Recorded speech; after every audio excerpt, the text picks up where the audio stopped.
श्री शिवाय नमस्तुभ्यम। भगवान शिव को संहारकर्ता के रूप में भी पूजा जाता है और उन्हें साफ जल या गंगा जल, बेलपत्र, कटीले और न खाए जाने वाले पौधों के फल जैसे कि धतूरा आदि अर्पित किया जाता है, जिससे वे बड़ी आसानी से अपने भक्तों पर प्रसन्न हो जाते हैं।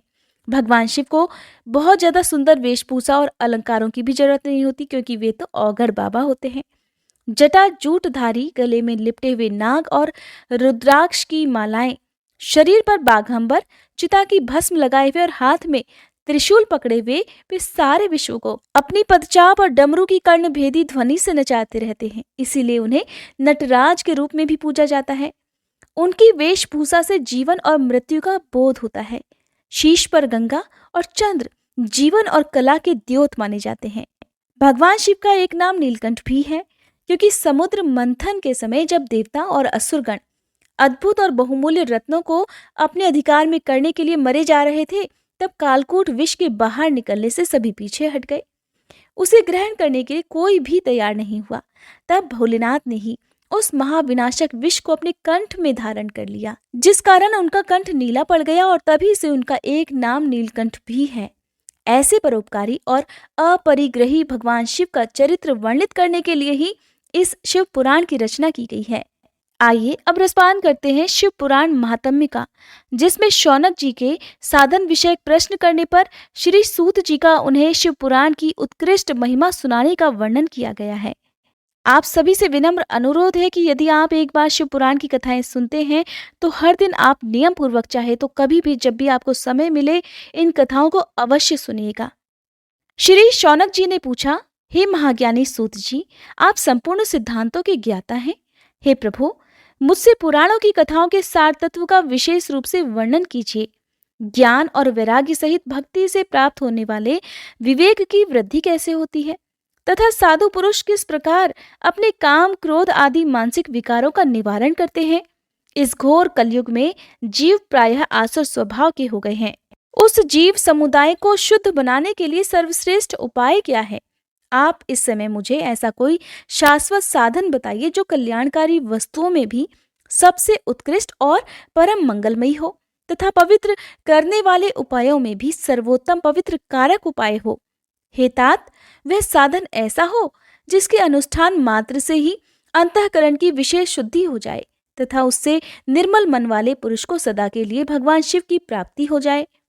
तब श्री सूत जी कहने लगे कि हे मुनिश्रेष्ठ शौनक जी, आप धन्य हो, क्योंकि आपके हृदय में पुराण कथा सुनने का विशेष प्रेम और लालसा है। इसलिए मैं शुद्ध बुद्धि से विचार कर आपसे परम उत्तम शास्त्र का वर्णन करता हूँ।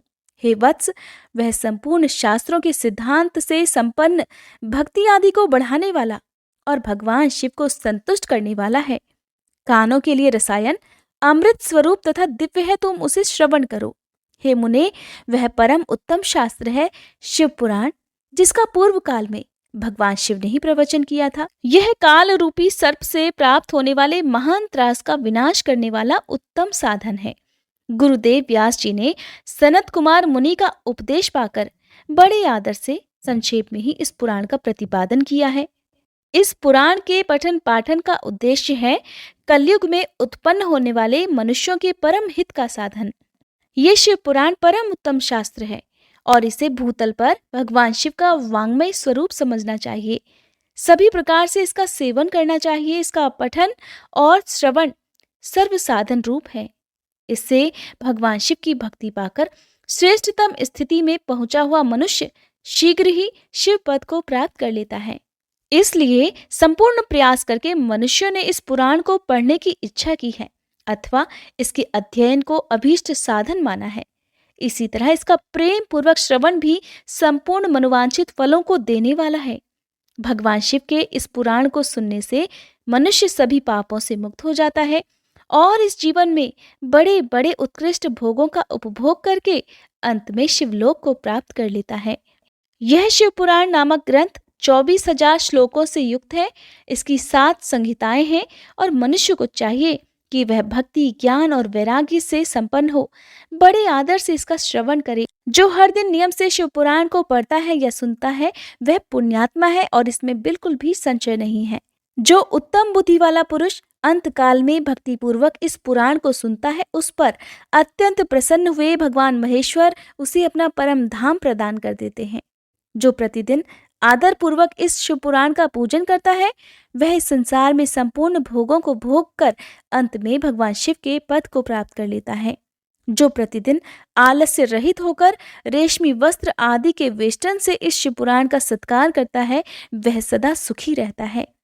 यह शिव पुराण निर्मल तथा भगवान शिव का सर्वस्व है। जो इस-लोक और परलोक में भी सुख चाहता हो, उसे आदर के साथ प्रयत्न पूर्वक इसका श्रवण अथवा पठन पाठन करना चाहिए। यह निर्मल और उत्तम शिव पुराण धर्म, अर्थ, काम और मोक्ष चारों पुरुषार्थों को देने वाला है, अतः सदा प्रेम पूर्वक इसका श्रवण और विशेष पाठ करना चाहिए। सूत जी महाराज श्री शौनक आदि ऋषियों को शिव महापुराण की कथा सुना रहे हैं। श्री शौनक जी ने कहा, हे महाभाग सूत जी, आप धन्य हैं, परमार्थ तत्व के ज्ञाता हैं। आपने कृपा करके हम लोगों को ये बड़ी अद्भुत और दिव्य कथा सुनाई है। भूतल पर इस कथा के समान कल्याण का सर्वश्रेष्ठ साधन दूसरा और कोई नहीं है। ये बात हमने आज आपकी कृपा से निश्चय पूर्वक समझ ली। हे सूत जी, कलयुग में इस कथा के द्वारा कौन कौन से पापी शुद्ध होते हैं, उन्हें कृपा पूर्वक बतलाइए और इस जगत को कृतार्थ कीजिए। तब श्री सूत जी कहने लगे, हे मुने, जो मनुष्य पापी, दुराचारी, खल तथा काम क्रोध आदि में निरंतर डूबे रहने वाले हैं, वे भी इस पुराण के श्रवण पठन से अवश्य ही शुद्ध हो जाते हैं। इसी विषय में जानकर मुनि इस प्राचीन इतिहास का उदाहरण दिया करते हैं, जिसके श्रवण मात्र से पापों का पूरी तरह से नाश हो जाता है। पहले समय की बात है, कहीं किरातों के नगर में एक ब्राह्मण रहा करता था, जो ज्ञान में अत्यंत दुर्बल, दरिद्र, रस बेचने वाला तथा वैदिक धर्म से विमुख था। वह स्नान, संध्या आदि कर्मों से भ्रष्ट हो गया था और वैश्य वृत्ति में तत्पर रहा करता था। उसका नाम था देवराज। वो अपने ऊपर विश्वास करने वाले लोगों को ठगा करता था। उसने ब्राह्मणों, क्षत्रियों, वैश्यों, शूद्रों और दूसरों को भी अनेकों बहानों से मारकर उनका धन हड़प लिया था, परंतु उस पापी का थोड़ा सा भी धन कभी धर्म के काम में नहीं लगा था। वह वेश्यागामी तथा सभी प्रकार से आचार और पथ भ्रष्ट था। एक दिन की बात है, वह घूमता घामता दैवयोग से प्रतिष्ठानपुर अर्थात झूसी प्रयाग में जा पहुंचा। वहां उसने एक शिवालय देखा, जहां बहुत से साधु महात्मा एकत्रित हुए थे। देवराज उसी शिवालय में ठहर गया, किंतु वहां पर जाकर उस ब्राह्मण को ज्वर हो गया। उस ज्वर से अर्थात बुखार से उसको बहुत पीड़ा होने लगी। वहां एक ब्राह्मण देवता शिव पुराण की कथा सुना रहे थे। ज्वर में पड़ा हुआ देवराज ब्राह्मण के मुखारविंद से निकली हुई उस शिव कथा को निरंतर सुनता रहा। 1 मास के बाद वह ज्वर से अत्यंत पीड़ित होकर चल बसा। अब यमराज के दूत आए और उसे पाश से बांधकर बलपूर्वक यमपुरी में ले गए। इतने में ही शिवलोक से भगवान शिव के पार्षदगण वहां आ गए। उनके गौर अंग कर्पूर के समान उज्ज्वल थे, हाथ त्रिशूल से सुशोभित थे, उनके संपूर्ण अंग भस्म से उद्भासित थे और रुद्राक्ष की मालाएं उनके शरीर की शोभा बढ़ा रही थी।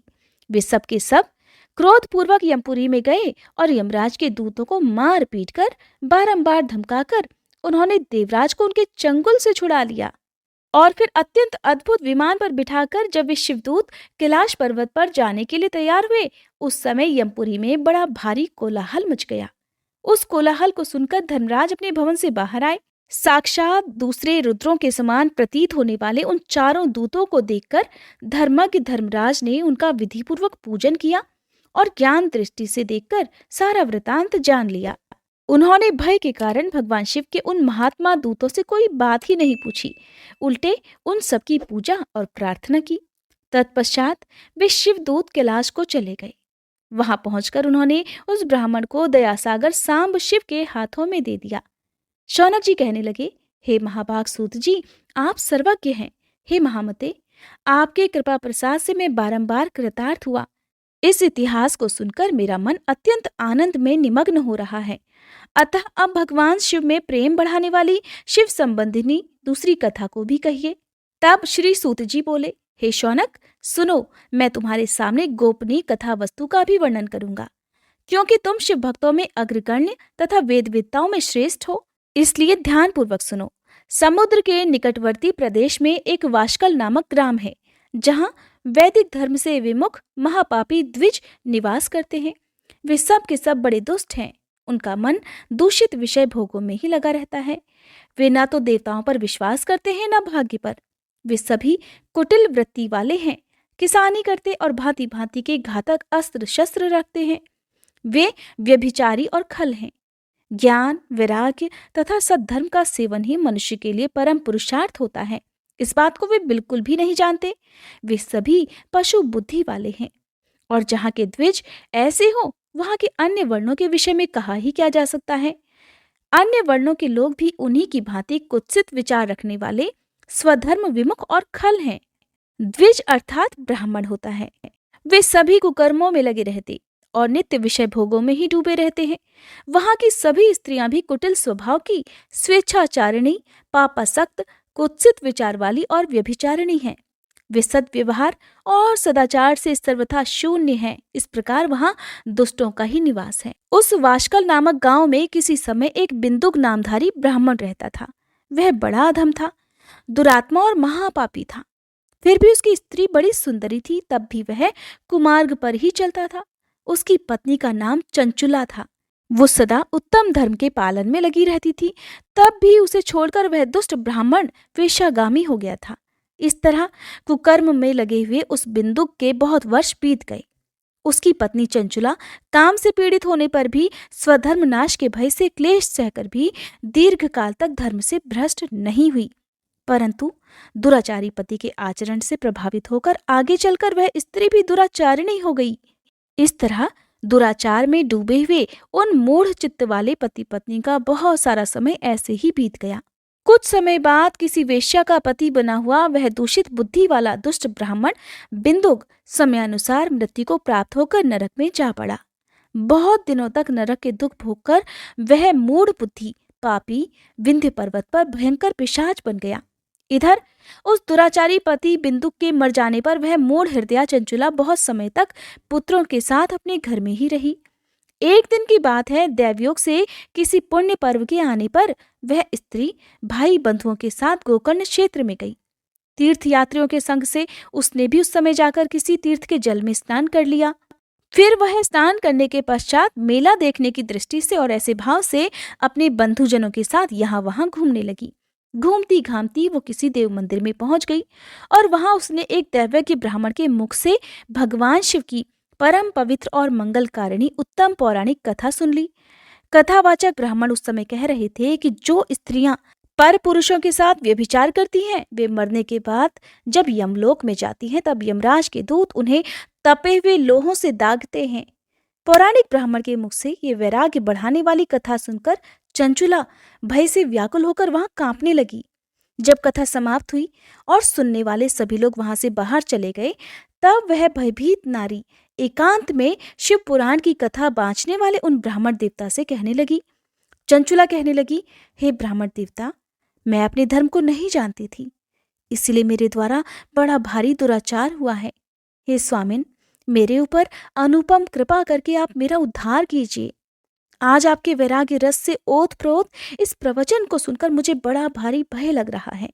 मैं कांप उठी हूँ और मुझे इस संसार से वैराग्य हो गया है। मुझ मूढ़ चित्त वाली पापिनी को धिक्कार है। मैं सर्वथा निंदा के योग्य हूँ, कुत्सित विषयों में फंसी हुई हूँ और अपने धर्म से विमुख हो गई हूँ। हाय, न जाने किस किस घोर कष्टदायक दुर्गति में मुझे पड़ना पड़ेगा, और वहां कौन बुद्धिमान पुरुष कुमार्ग में मन लगाने वाली मुझ पापिनी का साथ देगा। मृत्यु काल में उन भयंकर यमदूतों को मैं कैसे देखूंगी। जब वे बलपूर्वक मेरे गले में फंदे डालकर मुझे बांधेंगे, तब मैं कैसे धीरज धारण कर सकूंगी। नरक में जब मेरे शरीर के टुकड़े टुकड़े कर दिए जाएंगे, उस समय विशेष दुख देने वाली उस महायातना को मैं वहां कैसे सह सकूंगी। हाय, मैं मारी गई, मैं जल गई, मेरा हृदय विदीर्ण हो गया और मैं सब प्रकार से नष्ट हो गई, क्योंकि मैं हर तरह से पाप में ही डूबी रही हूँ। हे ब्राह्मण, अब आप ही मेरे गुरु, आप ही मेरी माता और आप ही मेरे पिता हैं। आपकी शरण में आई हुई मुझ दीन अबला का आप ही उद्धार कीजिए, केवल आप ही उद्धार कीजिए। श्री सूत जी कहते हैं, हे शौनक, इस प्रकार खेद और वैराग्य से युक्त हुई चंचुला ब्राह्मण देवता के दोनों चरणों में गिर पड़ी। तब उन बुद्धिमान ब्राह्मण ने कृपापूर्वक उसे उठाया और इस प्रकार कहा। वह ब्राह्मण कहने लगे, हे नारी, सौभाग्य की बात है कि भगवान शंकर की कृपा से शिव पुराण की इस वैराग्य युक्त कथा को सुनकर तुम्हें समय पर चेत हो गया है। हे ब्राह्मण पत्नी, तुम डरो मत, भगवान शिव की शरण में जाओ। शिव की कृपा से सारा पाप तत्काल नष्ट हो जाता है। मैं तुमसे भगवान शिव की कीर्ति कथा से युक्त उस परम वस्तु का वर्णन करूंगा, जिससे तुम्हें सदा सुख देने वाली उत्तम गति प्राप्त हो सकेगी। शिव की उत्तम कथा सुनने मात्र से ही तुम्हारी बुद्धि इस तरह पश्चाताप से युक्त और शुद्ध हो गई है, साथ ही तुम्हारे मन में विषयों के प्रति वैराग्य भी हो गया है। पश्चाताप ही पाप करने वाले पापियों के लिए सबसे बड़ा प्रायश्चित होता है। सत्पुरुषों ने सभी के लिए पश्चाताप को ही समस्त पापों का शोधक बताया है। पश्चाताप से ही पापों की शुद्धि होती है। जो पश्चाताप करता है वही वास्तव में पापों का प्रायश्चित भी करता है, क्योंकि सत्पुरुषों ने समस्त पापों की शुद्धि के लिए प्रायश्चित का ही उपदेश किया है। वह सभी पश्चाताप से संपन्न हो जाता है। जो पुरुष विधि पूर्वक प्रायश्चित करके निर्भय हो जाता है पर अपने कुकर्म के लिए पश्चाताप नहीं करता, उसे प्रायः उत्तम गति प्राप्त नहीं होती। परंतु जिसे अपने कुकृत्य पर हार्दिक अर्थात दिल से पश्चाताप होता है, वह अवश्य उत्तम गति का भागीदार होता है, इसमें कोई संशय नहीं। इस शिव पुराण की कथा सुनने से जैसी चित्त शुद्धि होती है, वैसी दूसरे उपायों से नहीं हो पाती।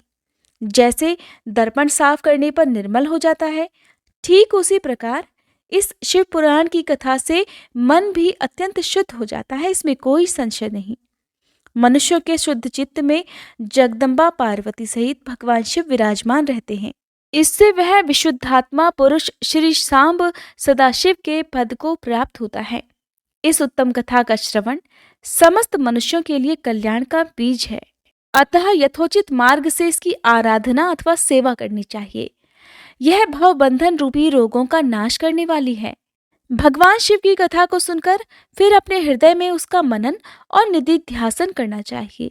इससे मन पूर्णतया शुद्ध हो जाता है। मन की शुद्धि होने से महेश्वर की भक्ति अपने दोनों पुत्रों अर्थात ज्ञान और वैराग्य के साथ निश्चय ही प्रकट होती है। तत्पश्चात महेश्वर के अनुग्रह से दिव्य मुक्ति प्राप्त होती है, इसमें कोई संशय नहीं। जो मुक्ति से वंचित है उसे पशु समझना चाहिए, क्योंकि उसका मन माया के बंधन में आसक्त है। वह निश्चय ही संसार बंधन से मुक्त नहीं हो पाता।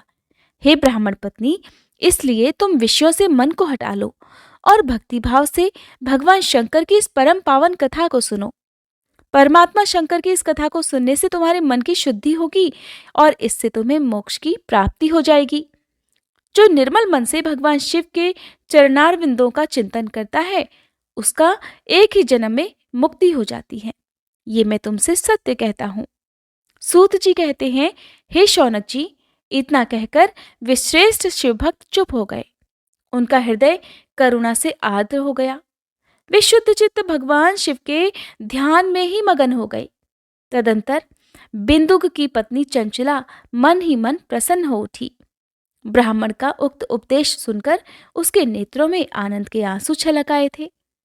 वह ब्राह्मण पत्नी चंचला हर्ष भरे हृदय से उन श्रेष्ठ ब्राह्मण के दोनों चरणों में गिर पड़ी और हाथ जोड़कर कहने लगी, हे ब्राह्मण देवता, मैं कृतार्थ हो गई। तत्पश्चात उठकर वैराग्य युक्त उत्तम बुद्धि वाली वह स्त्री, जो अपने पापों के कारण बड़ी भयभीत थी, उन महान शिव भक्त ब्राह्मण से हाथ जोड़कर गदगद वाणी में कहने लगी, हे ब्राह्मण, शिव भक्तों में श्रेष्ठ स्वामिन, आप धन्य हैं, परमार्थदर्शी हैं और सदा परोपकार में लगे रहते हैं, इसीलिए श्रेष्ठ साधु पुरुषों में प्रशंसा के योग्य भी हैं। हे साधु, मैं नरक के समुद्र में गिर रही हूँ, आप मेरा उद्धार कीजिए, आप कृपया मेरा उद्धार कीजिए। पौराणिक अर्थ तत्व से संपन्न जिस सुंदर शिव पुराण की कथा को सुनकर मेरे मन में संपूर्ण विषयों से वैराग्य उत्पन्न हो गया, उसी इस शिव पुराण की कथा को सुनने के लिए इस समय मेरे मन में बड़ी श्रद्धा हो रही है। सूत जी कहते हैं, ऐसा कहकर हाथ जोड़कर उनका अनुग्रह पाकर चंचुला उस शिव पुराण की कथा को सुनने की इच्छा मन में लिए उन ब्राह्मण देवता की सेवा में तत्पर वहां रहने लगी। तदंतर शिव भक्तों में श्रेष्ठ और शुद्ध बुद्धि वाले उन ब्राह्मण देवता ने उसी स्थान पर उस स्त्री को शिव पुराण की उत्तम कथा सुनाई। इस प्रकार उस गोकर्ण नामक महाक्षेत्र में उन्हीं श्रेष्ठ ब्राह्मण से उसने शिव पुराण की परम उत्तम कथा सुनी, जो भक्ति, ज्ञान और वैराग्य को बढ़ाने वाली तथा मुक्ति देने वाली है। उस परम उत्तम कथा को सुनकर वह ब्राह्मण पत्नी अत्यंत कृतार्थ हो गई। उसका मन शीघ्र ही शुद्ध हो गया और फिर भगवान शिव के अनुग्रह से उसके हृदय में शिव के सगुण रूप का चिंतन होने लगा। इस प्रकार उसने भगवान शिव में लगी रहने वाली उत्तम बुद्धि पाकर भगवान शिव के सच्चिदानंदमय स्वरूप का बारंबार चिंतन प्रारंभ किया। तत्पश्चात समय के पूरे होने पर भक्ति, ज्ञान और वैराग्य से युक्त हुई चंचुला ने अपने शरीर को बिना किसी कष्ट के त्याग दिया। इतने में ही त्रिपुर शत्रु भगवान शिव का भेजा हुआ एक दिव्य विमान द्रुत गति से वहां पहुंचा, जो उनके अपने गणों से संयुक्त और भांति भांति के शोभा साधनों से संपन्न था। चंचुला उस विमान पर आरूढ़ हो गई, अर्थात विराजमान हो गई, और भगवान शिव के श्रेष्ठ पार्षदों ने उसे तत्काल शिवपुरी में पहुंचा दिया। उसके सारे कलह क्लेश, उसके सारे पाप धुल चुके थे। वह दिव्य रूप धारिणी दिव्यांगना हो गई थी। उसके दिव्य अवयव उसकी शोभा बढ़ा रहे थे। मस्तक पर अर्धचंद्र का मुकुट धारण किए हुए वह गौरांगी देवी शोभाशाली दिव्य आभूषणों से विभूषित थी। शिवपुरी में पहुंचकर उसने सनातन देवता त्रिनेत्रधारी महादेव जी को देखा। सभी मुख्य मुख्य देवतागण उनकी सेवा में खड़े हुए थे। गणेश जी, भृंगी, नंदीश्वर तथा वीरभद्रेश्वर आदि उनकी सेवा में उत्तम भक्तिभाव से उपस्थित थे। उनकी अंग कांति करोड़ों सूर्यों के समान प्रकाशित हो रही थी। कंठ में नील चिन्ह शोभा पा रहा था। 5 मुख और प्रत्येक मुख में 3-3 नेत्र थे। मस्तक पर अर्धचंद्राकार मुकुट शोभा बढ़ा रहा था। उन्होंने अपने वामांग भाग में गौरी देवी को बिठा रखा था, जो विद्युत पुंज के समान प्रकाशित थी। गौरीपति महादेव जी की कांति कपूर के समान गौर थी। उनका सारा शरीर श्वेत भस्म से भासित था। शरीर पर श्वेत वस्त्र शोभा पा रहे थे। इस प्रकार परम उज्जवल भगवान शंकर का दर्शन करके वह ब्राह्मण पत्नी चंचुला बहुत प्रसन्न हुई। अत्यंत प्रीतियुक्त होकर उसने बड़ी उतावली के साथ भगवान को बारंबार नतमस्तक होकर प्रणाम किया और फिर हाथ जोड़कर वह बड़े प्रेम, आनंद और संतोष से युक्त होकर विनीत भाव से खड़ी हो गई। उसके नेत्रों से आनंदाश्रुओं की अविरल धारा बहने लगी तथा संपूर्ण शरीर में रोमांच हो उठा। उस समय भगवती पार्वती और भगवान शंकर ने उसे बड़ी करुणा के साथ अपने पास बुलाया और सौम्य दृष्टि से उसकी ओर देखा। पार्वती जी ने तो दिव्य रूप धारिणी बिंदुक प्रिया चंचुला को प्रेम पूर्वक उसी क्षण अपनी सखी बना लिया। वह उस परमानंद घन ज्योति स्वरूप सनातन धाम में अविचल निवास पाकर दिव्य सौख्य से संपन्न होकर अक्षय सुख का अनुभव करने लगी। सूत जी कहने लगे, हे शौनक, एक दिन परमानंद में निमग्न हुई चंचुला ने उमा देवी के पास जाकर प्रणाम किया और दोनों हाथ जोड़कर वह उनकी स्तुति करने लगी। चंचुला इस प्रकार कहने लगी, हे गिरिराज नंदिनी स्कंद माता उमे, मनुष्य ने सदा ही आपका भक्ति पूर्वक पूजन किया है। समस्त सुखों को देने वाली शंभु प्रिय आप ब्रह्म स्वरूपिणी हैं। विष्णु और ब्रह्मा आदि देवताओं द्वारा सेवित हैं। आप ही सगुणा और निर्गुणा है तथा आप ही सूक्ष्म सच्चिदानंद स्वरूपिणी आद्या प्रकृति हैं। आप ही संसार की सृष्टि, पालन और संहार करने वाली हैं। तीनों गुणों का आश्रय भी आप ही हैं। ब्रह्मा, विष्णु और महेश्वर इन तीनों देवताओं का आवास स्थान तथा उनकी उत्तम प्रतिष्ठा करने वाली पराशक्ति आप ही हैं। सूत जी कहते हैं, हे शौनक जी, जिसे सद्गति प्राप्त हो चुकी थी वह चंचुला इस प्रकार महेश्वर पत्नी उमा जी की स्तुति करके सिर झुकाए चुप हो गई। उसके नेत्रों में प्रेम के आंसू उमड़ आए। तब करुणा से भरी हुई शंकर प्रिया भक्त वत्सला देवी पार्वती ने चंचुला को संबोधित करके बड़े प्रेम से इस प्रकार कहा। देवी पार्वती कहने लगी, हे सखी चंचुले, हे सुंदरी, मैं तुम्हारी की हुई इस स्तुति से बहुत प्रसन्न हूँ। बोलो, क्या वर मांगती हो? तुम्हारे लिए मुझे कुछ भी अधेय नहीं है। देवी पार्वती की बात सुनकर चंचुला कहने लगी, हे निष्पाप गिरिराज कुमारी, मेरे पति बिंदु किस समय कहाँ हैं, उनकी कैसी गति हुई है कि मैं नहीं जानती। हे कल्याणमयी दीनवत्सले, मैं अपने उन पतिदेव से जिस प्रकार संयुक्त हो सकूं वैसा ही उपाय कीजिए। हे महेश्वरी, हे महादेवी, मेरे पति एक क्षुद्र जाति वेश्या के प्रति आसक्त थे और पाप में ही डूबे रहते थे। उनकी मृत्यु मुझसे पहले ही हो गई थी। अब न जाने वे किस गति को प्राप्त हुए, मुझे कुछ नहीं पता। गिरिजा बोली, हे बेटी, तुम्हारा बिंदुक नाम वाला पति बड़ा पापी था। उसका अंतःकरण बड़ा ही दूषित था। वेश्या का उपभोग करने वाला वह महामूढ़ मरने के बाद नरक में पड़ा। अगणित वर्षों तक नरक में नाना प्रकार के दुख भोगकर वह पापात्मा अपने शेष पाप को भोगने के लिए विंध्य पर्वत पर पिशाच बना हुआ है और इस समय वह पिशाच अवस्था में ही है और नाना प्रकार के क्लेश और कष्ट उठा रहा है। वह दुष्ट वहीं वायु पीकर रहता है और सदा सब प्रकार के कष्ट सहता रहता है। सूत जी कहने लगे, हे शौनक जी, गौरा देवी की ये बात सुनकर उत्तम व्रत का पालन करने वाली चंचुला उस समय पति के महान दुख से दुखी हो गई। फिर अपने मन को स्थिर करके उस ब्राह्मण पत्नी ने व्यथित हृदय से महेश्वरी को प्रणाम करके पुनः पूछा, हे महेश्वरी, हे महादेवी, मुझ पर कृपा कीजिए और दूषित कर्म करने वाले मेरे उस दुष्ट पति का अब उद्धार कर दीजिए। हे देवी, कुत्सित बुद्धि वाले मेरे उस पापात्मा पति को किस उपाय से उत्तम गति प्राप्त हो सकती है, ये शीघ्र बतलाइए, आपको नमस्कार है। देवी पार्वती कहने लगी, हे सखी, यदि तुम्हारा पति शिव पुराण की पुण्यमयी उत्तम कथा सुन ले तो सारी दुर्गति को पार करके वह उत्तम गति का भागीदार बन सकता है।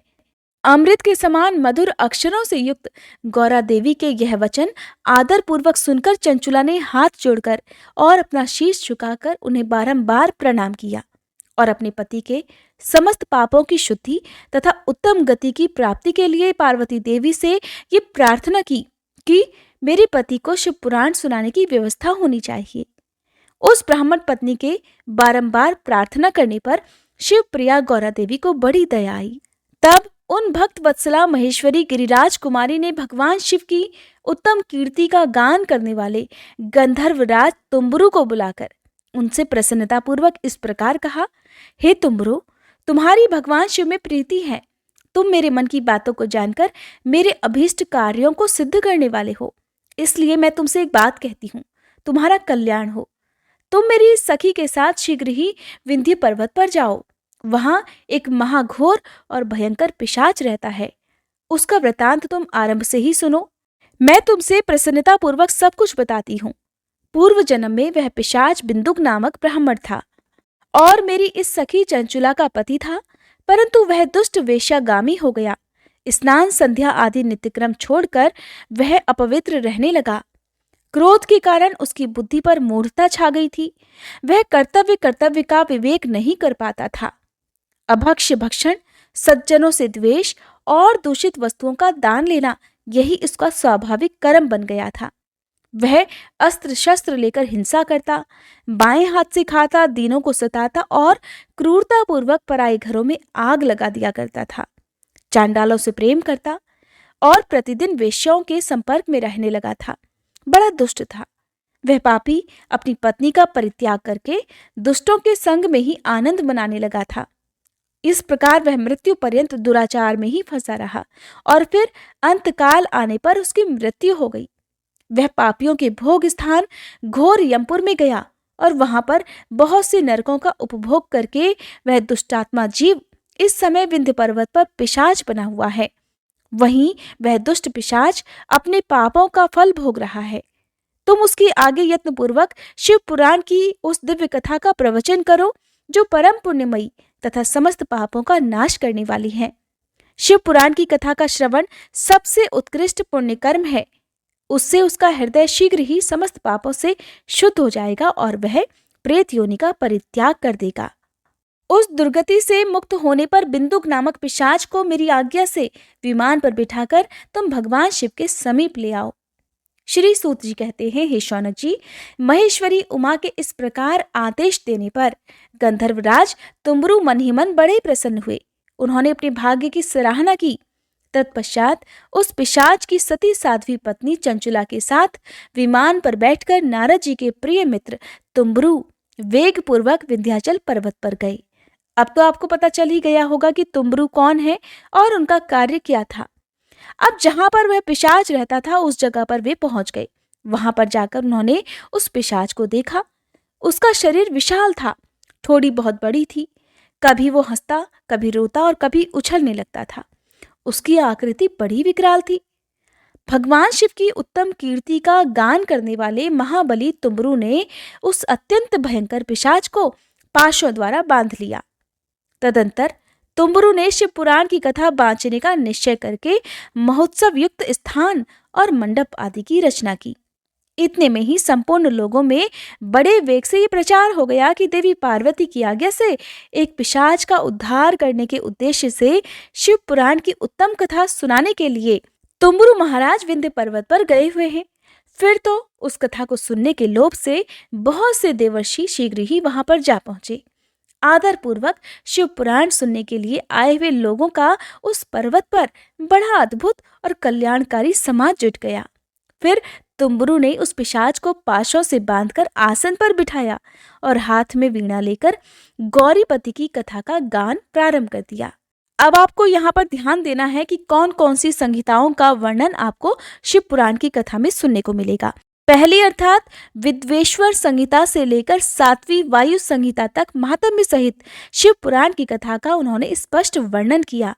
7 संहिताओं सहित शिव पुराण का आदर पूर्वक श्रवण करके वे सभी श्रोतागण पूर्णतः कृतार्थ हो गए और उस परम पुण्यमय शिव पुराण को सुनकर उस पिशाच ने भी अपने सारे पापों को धोकर अपने उस पैशाचिक शरीर का त्याग कर दिया। फिर तो शीघ्र ही उसका रूप दिव्य हो गया, अंग कांति गौरवर्ण की हो गई, शरीर पर श्वेत वस्त्र तथा सभी प्रकार के पुरुषोचित आभूषण उसके अंगों को उद्भासित करने लगे। वह त्रिनेत्रधारी चंद्रशेखर रूप हो गया। इस प्रकार दिव्य देहधारी होकर श्रीमान बिंदुक अपनी प्राण वल्लभा चंचुला के साथ स्वयं भी पार्वती वल्लभ भगवान शिव का गुणगान करने लगा। उसकी स्त्री को इस प्रकार दिव्य रूप से सुशोभित देखकर वे सभी देवर्षि बड़े विस्मित हुए। उनका चित्त परमानंद से परिपूर्ण हो गया। भगवान महेश्वर का वह अद्भुत चरित्र सुनकर वे सभी श्रोतागण परम कृतार्थ होकर प्रेम पूर्वक श्री शिव जी का यशोगान करते हुए अपने अपने धाम को चले गए। दिव्य रूपधारी श्रीमान बिंदुक भी सुंदर विमान पर अपनी प्रियतमा के साथ बैठकर सुखपूर्वक आकाश में स्थित होकर बड़ी शोभा पाने लगा। तत्पश्चात महेश्वर के सुंदर और मनोहर गुणों का गान करता हुआ वह अपनी प्रियतमा तथा तुम्बरु के साथ शीघ्र ही शिवधाम में जा पहुंचा। वहां भगवान महेश्वर तथा पार्वती देवी ने प्रसन्नता पूर्वक बिंदु का बड़ा सत्कार किया और उसे अपना पार्षद बना लिया। उसकी पत्नी चंचुला देवी पार्वती जी की सखी बन गई। उस घनीभूत ज्योति स्वरूप परमानंदमय सनातन धाम में अविचल निवास पाकर वे दोनों दंपति परम सुखी हो गए। शौनक जी कहते हैं, हे सूत जी, आपको नमस्कार है। आप धन्य हैं, शिव भक्तों में श्रेष्ठ हैं। आपके महान गुण वर्णन करने योग्य हैं। अब आप कल्याणमय शिव पुराण के श्रवण की विधि बतलाइए, जिससे सभी श्रोताओं को संपूर्ण उत्तम फल की प्राप्ति हो सके। तब सूत जी महाराज कहने लगे कि हे मुनि शौनक, अब मैं तुम्हें संपूर्ण फल की प्राप्ति के लिए शिव पुराण के श्रवण की विधि बता रहा हूँ। ध्यान पूर्वक सुनो। पहले किसी ज्योतिषी को बुलाकर दान मान से संतुष्ट करके अपने सहयोगी लोगों के साथ बैठकर बिना किसी विघ्न बाधा के कथा की समाप्ति होने के उद्देश्य से शुद्ध मुहूर्त का अनुसंधान कराएं और फिर प्रयत्न पूर्वक देश देश में स्थान स्थान पर यह संदेश भेजें कि हमारे यहाँ शिव पुराण की कथा होने वाली है। अपने कल्याण की इच्छा रखने वाले लोगों को उसे सुनने के लिए अवश्य पधारना चाहिए। कुछ लोग भगवान श्रीहरि की कथा से बहुत दूर पड़ गए हैं। कितने ही स्त्री शूद्र आदि भगवान शंकर के कथा कीर्तन से वंचित रहते हैं। उन सभी को भी सूचना मिल जाए, ऐसा प्रबंध करना चाहिए। देश देश के जिस भी कोने में जो भगवान शिव के भक्त हों तथा शिव कथा के कीर्तन और श्रवण के लिए उत्सुक हों, उन सभी को आदर पूर्वक बुलवाना चाहिए और आए हुए लोगों का सभी प्रकार से आदर सत्कार करना चाहिए। शिव मंदिर में तीर्थ में, वन प्रांत में अथवा घर में शिव पुराण की कथा सुनने के लिए उत्तम स्थान का निर्माण करना चाहिए। केले के खंभों से सुशोभित एक ऊंचा कथा मंडप तैयार कराएं। उसे सब ओर से फल पुष्प आदि से तथा सुंदर चंदोवे से अलंकृत करें और चारों ओर ध्वजा पता लगाकर तरह तरह के सामानों से सजाकर सुंदर शोभा संपन्न बना दें। भगवान शिव के प्रति सभी प्रकार से उत्तम भक्ति करनी चाहिए। वही सब तरह से आनंद का विधान करने वाली है। परमात्मा भगवान शंकर के लिए दिव्य आसन का निर्माण करना चाहिए तथा कथावाचक के लिए भी एक ऐसा दिव्य आसन बनाना चाहिए जो उनके लिए सुखद हो सके।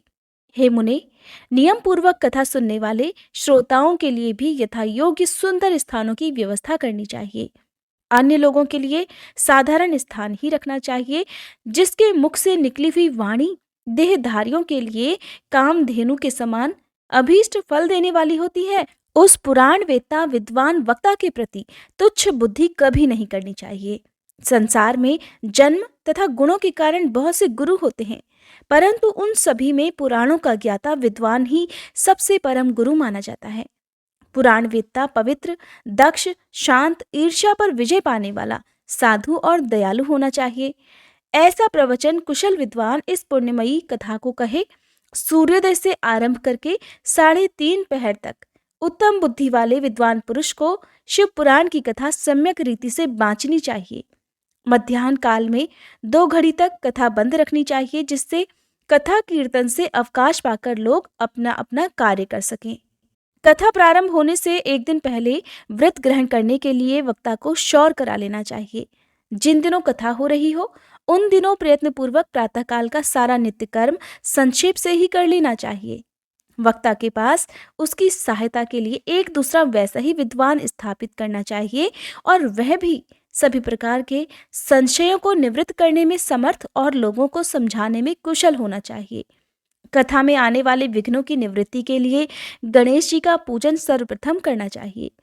कथा के स्वामी भगवान शिव की तथा विशेषतः शिव पुराण की पुस्तक की भक्तिभाव से पूजा करें। तत्पश्चात उत्तम बुद्धि वाला श्रोता तन मन से शुद्ध और प्रसन्नचित होकर आदरपूर्वक शिव पुराण की कथा सुने। जो भी वक्ता और श्रोता अनेक प्रकार के कर्मों में भटक रहे हों, काम आदि 6 विकारों से युक्त हों, स्त्री में आसक्ति रखते हों और पाखंडपूर्ण बातें कहते हों, वे पुण्य के भागीदार कभी नहीं होते। जो लौकिक चिंता तथा धन, ग्रह और पुत्र आदि की चिंता को छोड़कर कथा में मन लगाए रहते हैं, उन शुद्ध बुद्धि पुरुषों को उत्तम फल की प्राप्ति होती है। आप सभी श्रोतागणों को एक जानकारी दे दूं कि आप सभी शिव महापुराण की इस कथा को घर पर जिस भी समय सुनते हैं, उस समय कोशिश यही करनी चाहिए कि आपके आसपास कोई भी किसी भी प्रकार का विघ्न आपकी इस कथा में ना हो। आप जब भी कथा सुने तो उस समय आपका मन शांत होना चाहिए। पूरी तरह से भगवान में ध्यान लगाकर आप उस कथा में इस तरह डूब जाएं कि आपको ऐसा लगना चाहिए कि सारा दृश्य आपके सामने उपस्थित हो गया है। उसे ही कहते हैं कि आप पूरी तरह से तन्मय होकर कथा सुन रहे हैं। और रही बात, जिस तरह से अभी इस कथा में बताया गया है कि आपको अपने आसपास कथा प्रारंभ करने से पहले सूचना दे देनी चाहिए कि आपके घर पर शिव महापुराण की कथा होने वाली है। तो ऐसा आपको तभी करना है जब आपके घर पर खुद आपने शिव महापुराण की कथा का पाठ रखवाया हो। जब आप मोबाइल के द्वारा इन कथाओं को सुनते हैं तब आपके लिए ऐसा करना बिल्कुल भी ज़रूरी नहीं है। लेकिन हाँ, अगर आप हो सके तो इन कथाओं को मोबाइल पर, चाहे वो किसी भी माध्यम से हो, चाहे वो फेसबुक हो, व्हाट्सएप हो, स्टेटस हो, उसके माध्यम से आप इन कथाओं को दूसरे लोगों तक भेज सकते हैं। लेकिन इन कथाओं का संदेश आपको उन्हीं लोगों तक भेजना है जो कि भगवान में विश्वास रखते हों, जो कि सच्चे मन से शिव महापुराण की कथाएं सुनना चाहते हों। ऐसा ना हो कि आपने ऐसे लोगों को ये वीडियोस शेयर कर दी जो उसमें बिल्कुल भी इंटरेस्ट ना रखते हो या उनका भगवान में विश्वास ही ना हो। कहते हैं आप जिस भी कथा को सुनते हैं या पढ़ते हैं, यदि आप उसका प्रसार करते हैं तो उसका कई गुना पुण्य भी आपको प्राप्त होता है। यही कारण है कि जब भी हमारे घर में चाहे शिव महापुराण की कथा का पाठ हो, सत्यनारायण भगवान की कथा हो, तो हम अपने आसपास के या अपने रिश्तेदारों को सूचित कर देते हैं कि आज हमारे घर पर ये कथा प्रारंभ होने वाली है। आप सभी समय से आकर कथा का रसपान कर सकते हैं। अब क्योंकि जमाना बदल रहा है, डिजिटल जमाना हो चुका है, तो लोग मोबाइल पर ही इन कथाओं का नियमित रूप से श्रवण कर लेते हैं। ऐसे में हो सके तो आप चाहे वो मेरे चैनल पर वीडियोस देखते हैं या किसी और के चैनल पर देखते हैं, जो भी वीडियो आपको पसंद आती है उसको ज़्यादा से ज़्यादा लोगों तक आप शेयर कर दिया करें। यहाँ पर श्री सूत जी महाराज बहुत ही आवश्यक नियम बता रहे हैं जो कि श्रोताओं के लिए सबसे जरूरी होता है। जो लौकिक चिंता और धन, गृह, पुत्र आदि की चिंता को छोड़कर कथा में मन लगाए रहते हैं, उन शुद्ध बुद्धि पुरुषों को और उन शुद्ध बुद्धि भक्तों को उत्तम फल की प्राप्ति होती है। जो श्रोता श्रद्धा और भक्ति से युक्त होते हैं, दूसरे कर्मों में मन नहीं लगाते, यानी कि कथा सुनते समय उनका सारा ध्यान केवल कथा में ही रहता है, और जो भक्त मौन, पवित्र और उद्वेग शून्य होते हैं, वे ही पुण्य के भागीदार होते हैं। कहते हैं कि जब भी आप किसी भी भगवान की कथा सुनते हैं तब आपको अपनी आंखें बंद कर मन की आंखों से सारे दृश्य को देखना चाहिए। सूत जी कहने लगे, हे शौनक जी, अब शिव पुराण सुनने का व्रत लेने वाले पुरुषों के लिए जो नियम बताए गए हैं उन्हें भी भक्ति पूर्वक सुनो। नियम पूर्वक इस श्रेष्ठ कथा को सुनने से बिना किसी विघ्न बाधा के उत्तम फल की प्राप्ति होती है। जो लोग दीक्षा से रहित हैं, उनका कथा श्रवण में अधिकार नहीं है। अतः हे मुने, कथा सुनने की इच्छा वाले सभी लोगों को पहले वक्ता से दीक्षा ग्रहण कर लेनी चाहिए। जो लोग नियम से कथा सुने उन्हें ब्रह्मचर्य से रहना चाहिए, धरती पर सोना चाहिए, पत्तलों में खाना, और प्रतिदिन कथा समाप्त होने पर ही अन्न ग्रहण करना चाहिए। जिसमें शक्ति हो वह पुराण की समाप्ति तक उपवास करके शुद्धता पूर्वक भक्ति भाव से उत्तम शिव पुराण को सुनना चाहिए।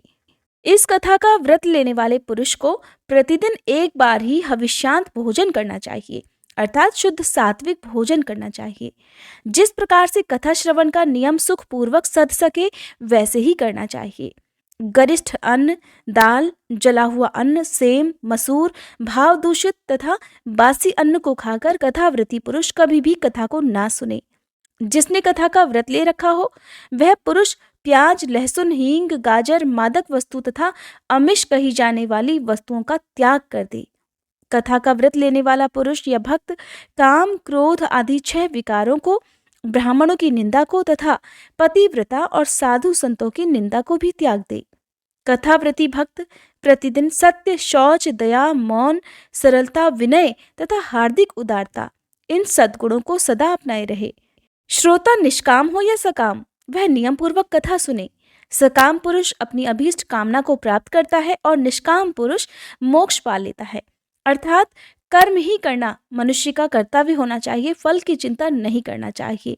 कर्म ऐसे होने चाहिए जो कि सभी प्राणियों के हित में हो। ऐसा ना हो कि कर्म आप करते जा रहे हैं, चाहे उनसे दूसरे प्राणियों को नुकसान हो रहा हो, तो ऐसे किए गए कर्मों का आपको सिर्फ पाप ही भुगतने मिलेगा।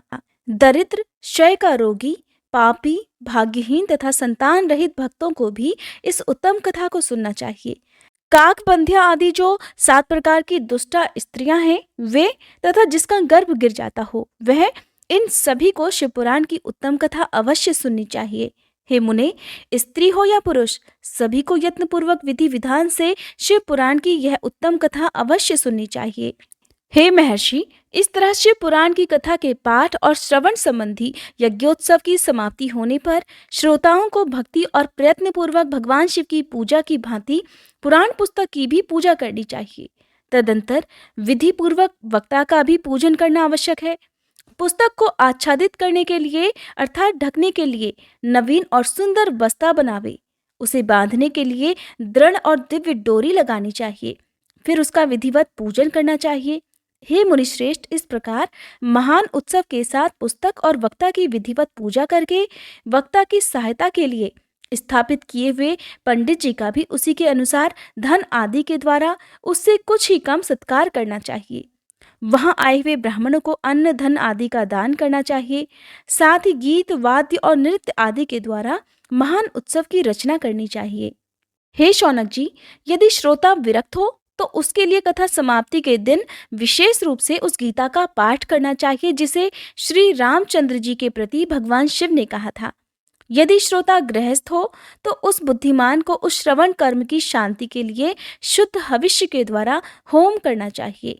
हे मुने, रुद्र संहिता के प्रत्येक श्लोक द्वारा होम करना उचित होता है अथवा गायत्री मंत्र से ही होम करना चाहिए, क्योंकि वास्तव में यह पुराण गायत्री मय ही है।